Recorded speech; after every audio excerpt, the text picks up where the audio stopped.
Hello, hello, hello, my friends. How's it going? I hope that you are getting ready for an awesome weekend.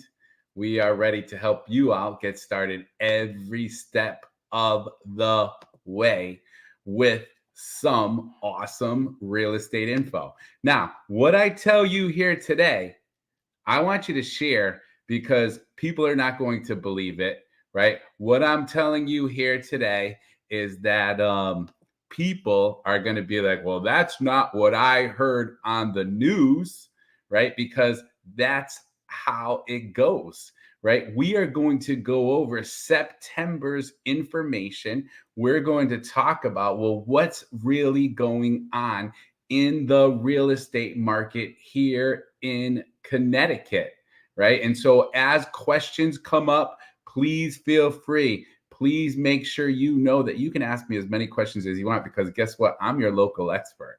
Okay, I am here to help you every step of the way with Berkshire Hathaway Home Services of America, New England, New York, Westchester properties. We can help you. In fact, I have a nationwide network as we get started on these numbers. I have a nationwide network that's going to be able to help you every step of the way. So even if you want to do some likes, even if you want to do some shares, whatever it might be to help people see what's going on here in Connecticut real estate market, I want you to know. Now, this what we're going to talk about when we say real estate market here in Connecticut, what we're mainly talking about for now is single family homes, including, of course, one bedroom, two bedroom, three bedroom, how many bathrooms, single family homes in Connecticut that are in the multiple listing service. And the reason why I'm going to focus on these numbers in particular is because it just pretty much gives us a pretty great gauge as to what's going on with things, right? And so you will know what's going on with the market. Now, I can get very specific. I can get right down to some of your neighborhoods if you want to. I can get right down to the style of the home and the square footage and do comparables. But we're talking about basic numbers, right? So let's focus on this. This is the multiple listing service. And right from the start, this number is the sales price average, a 12-month rolling average over the last 10 years. Over the last 10 years, you heard me, my friends, right? So if we look at these numbers, what I want you to do, and please, I have children, I have friends, I have coworkers. Don't think that I am insulting anyone. I'm just trying to give you the real data. So for those of you that have relatives or coworkers or friends telling you, hey, why don't you wait to buy a house? The market's going to go down. Well, for those of you that have been waiting for 10 years, look what happened. You lost about $200,000. Okay, because we're talking about, again, in Connecticut, the average home, right, sold back in January for $377,000. And where are we today? September of 2024, $604,000. Now, I'm going to also be able to show you, if you have some questions, show you what Fannie Mae, which is a semi-government enterprise, right? And they have all the data that anybody could ever ask for. And I can show you what even they said is going to happen probably the next up to 2028. Right? The market's going up, my friends, and it's going to continue. Now, if you are one of those people, oh my gosh, I'm going to time things. Well, you had those few months, maybe in between July 2016 to April 2017, when the market flattened out just a little bit, you could have saved that $8,000. Okay. But if you look, my friends, and this is why I tell you, please do yourself a favor. If you're spending money on rent, If you are not happy with where you live, maybe you own a home right now and you're just waiting for some reason you think that the market's going to go down. Well, all you're doing is prolonging or delaying your life, your lifetime happiness, right? So if there's a death in the family, a divorce in the family, a birth in the family, you're getting a new job, you're losing a job, make that one of your basically your major decisions as to move on in your life so that you can be happier in the long run. You can take care of your family in the long run. You can maybe build more wealth in the long run. Now, of course, anything can happen. I'm not Nostradamus, but I'm going by the data and I'm showing you, well, people are saying, oh, the market slowed down in September. Not in Connecticut, it didn't. If you look in other states, right, you might go to look in Florida. And I don't know for sure because I don't know their data. I have an idea of things. You might go to look in California. You might go look in Washington, D.C. You might go look in Minneapolis and you might say, oh, yeah, look, the market's down. But in Connecticut, single family homes, in fact, the sales price, the average sales price in August was $601,172, and it went up to $604,832. Okay. So the whole point is, my friends, is the market went up on sales price. Now, let's talk about homes for sale. Oh, wait a minute, Rob. What's going on? Homes for sale are down. Yes, because we have this wonderful world of this lock-in effect, right? Where so many people, and we're not blaming anyone, right? Everybody, and I don't blame you if you got that 2.5 or that 3% or that 3.5% interest rate. God bless you. I am so happy that you were able to make it happen for you, right? Um, but what's happening now is there's so many of those people that they have those homes available with those low interest rates. They're not ready to buy a new home. They're not ready to sell their home. They're not ready to put their home on the market. So if we were to look in September, oh, Rob, there's a lot more home. I've been watching, and I'm going to say the Z word. Some of us hate the Z word. I'm not a big fan of the Z word. I've been watching Zillow, or I've been watching my neighborhood, and I see there are definitely a lot more homes on the market. Well, look at the charts, my friends, right? What's it showing you? It hasn't changed yet. Now, okay, if you compare from August to September, there are 23 plus 3, 26 more homes on the market in the whole state of Connecticut. That's insignificant. And you would expect, these next 3, 4, 5 months, there's always more homes on the market.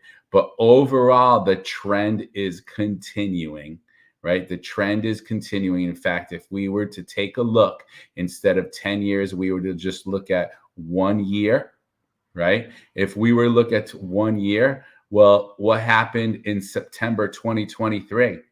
Right? There were 5,085 homes on the market.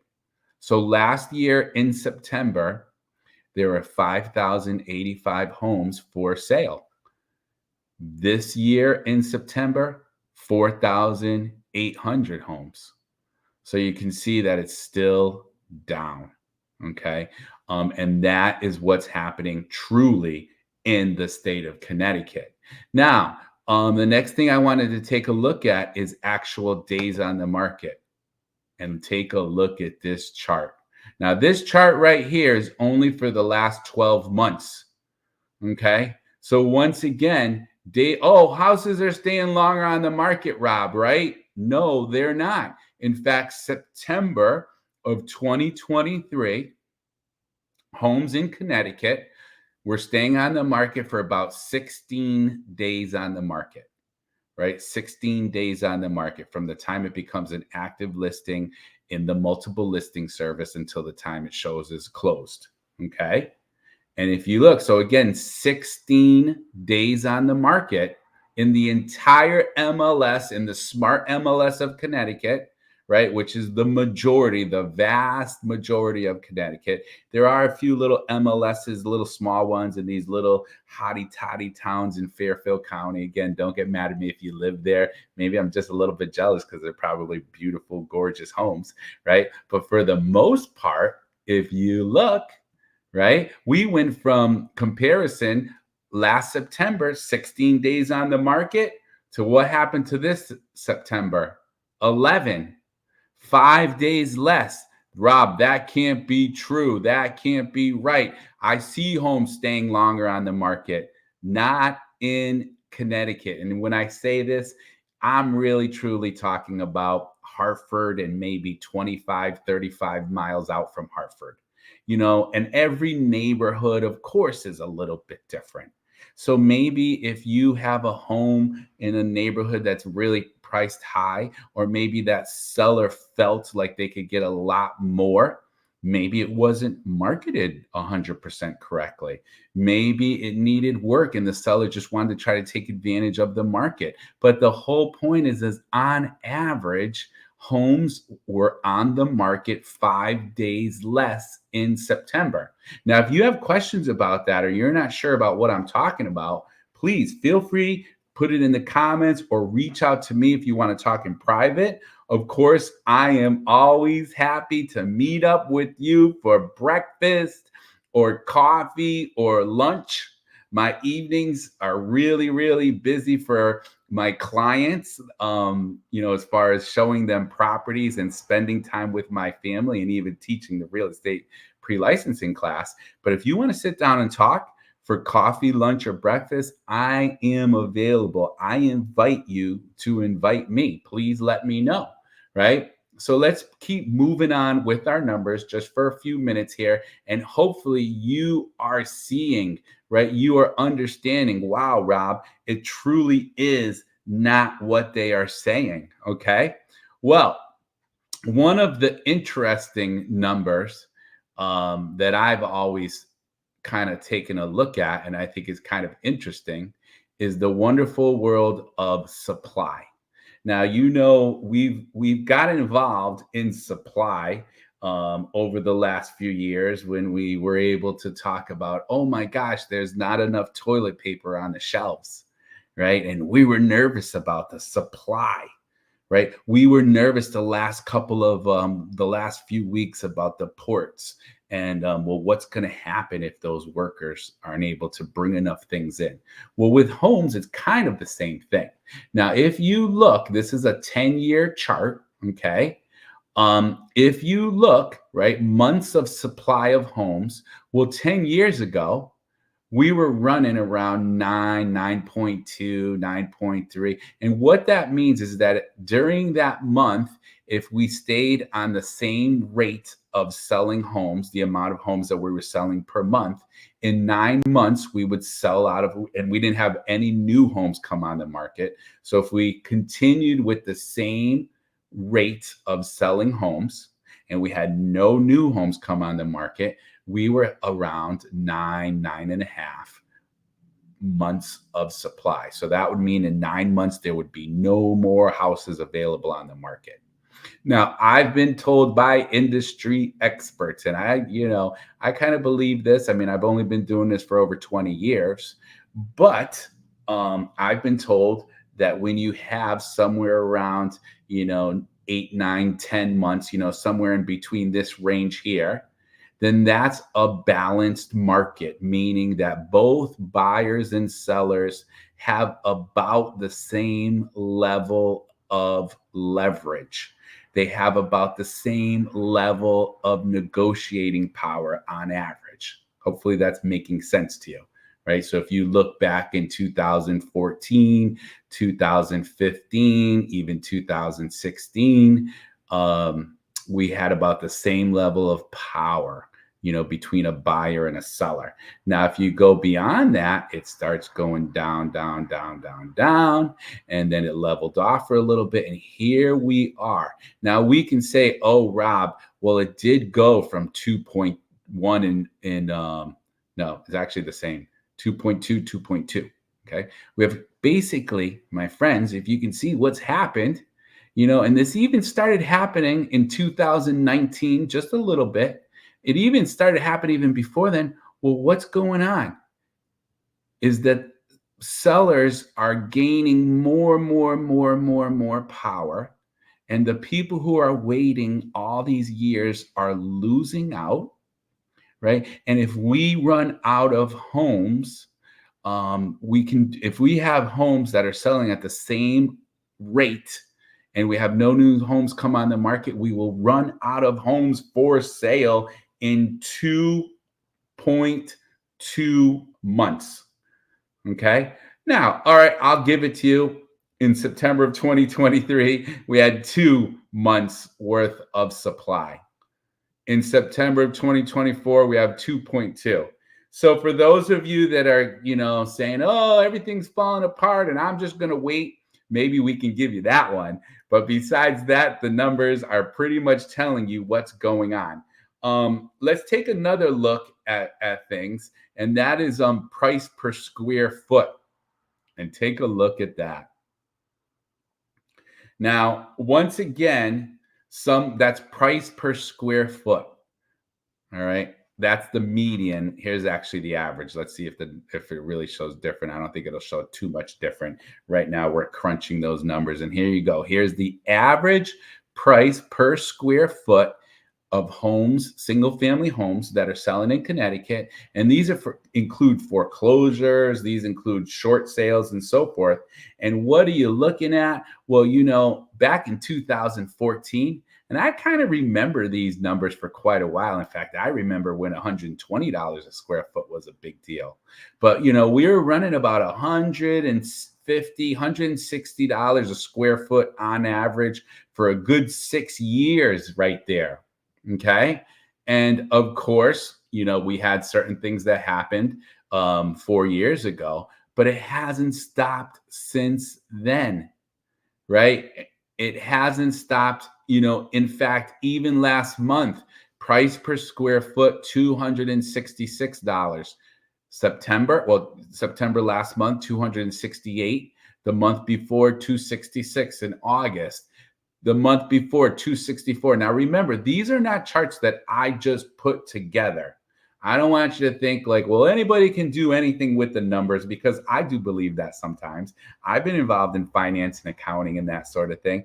This is data that, no lie, I can go into my multiple listing service and I can start pulling pretty darn quick and easy. And like I said, I can even do it for your neighborhood. I can do it down to your neighborhood in most cases, definitely for your town or for your zip code. So I want you to know that, once again, price per square foot is going up.